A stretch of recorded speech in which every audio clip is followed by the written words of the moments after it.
Hello. Right now, I would like to read to you a part of Chapter 1 from Navajo Rose, which is a book I wrote under the pen name of Kat O'Reilly. As I said, this is from Chapter 1. In my opinion, it's a genuine Navajo bowl. Reggie of Eureka Springs Antiques turned the small bowl in his large hands. It's worth at least 50 grand, probably more. Where'd you get it? His gray eyes glittered. He wants it. Someone left it on my desk when I found it when I got to work this morning. Paige Douglas felt disgusted. Surprised? No, disgusted. Her stomach turned. He didn't even try to disguise the curiosity and greed in his voice. The smell of mothballs and fat man sweat competed with the cramped shop to close in around her. And you brought it to me. He caressed the bowl. Her stomach lurched again when he smiled. She thought he might throw up. Because despite what I personally think of you, scumbag, you're the best antique dealer in town. His breath didn't help the smell of the shop any. He needs some mint gum or a mint. Bad. I could sell it for you, he said. His smile faded. His eyes became more calculating. I see. At a fraction of what it's worth? No thanks. Paige took the bowl back and carefully placed it in the box it came in. You still hate me for that kiss in high school, don't you? Reggie leaned forward with his elbows on the counter, bringing his super chronic halitosis closer to her. No, I hate you because you're a liar, a cheat, and a thief. The bell dinged behind her, announcing the arrival of another customer. I've got work to do. She picked up the box and turned around, running right into Ricky Travis, knocking herself off balance in more ways than one. He hasn't changed since high school. She swallowed as she realized how wrong she was. Oh, yes, he has.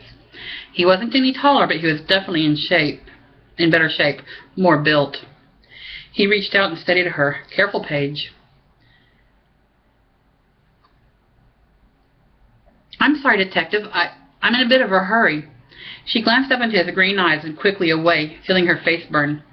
The smell of his cologne cleared away some of the stench burning her nose. Axe? She shook her head as she caught herself looking up at him again. Geez, I still have a crush on him after all this time?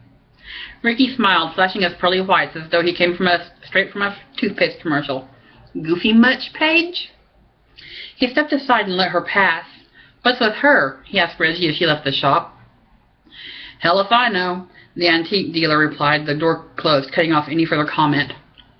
Paige hurried to her car, noticed a candy apple red motorcycle parked next to it, got in, and eased into traffic. He hasn't outgrown the bikes. She shook her head. Get a grip, Paige. You're not a schoolgirl anymore, and he doesn't have time for an outdated crush. Neither do you. If what Reggie said was true, yeah, right, fat chance of that. She had some research to do. It thrilled her that she possibly owned a genuine Navajo bowl. Why am I thinking like this? If it is real, why do I have it? Who sent it? Is it stolen? She rolled her windows down to enjoy the warm mid-spread air and clicked off the radio in the middle of a weather report forecasting an early heat wave next week. She chewed on her lower lip at the stop sign where Spring Street forked off from Main. If it were stolen, she knew what she had to do.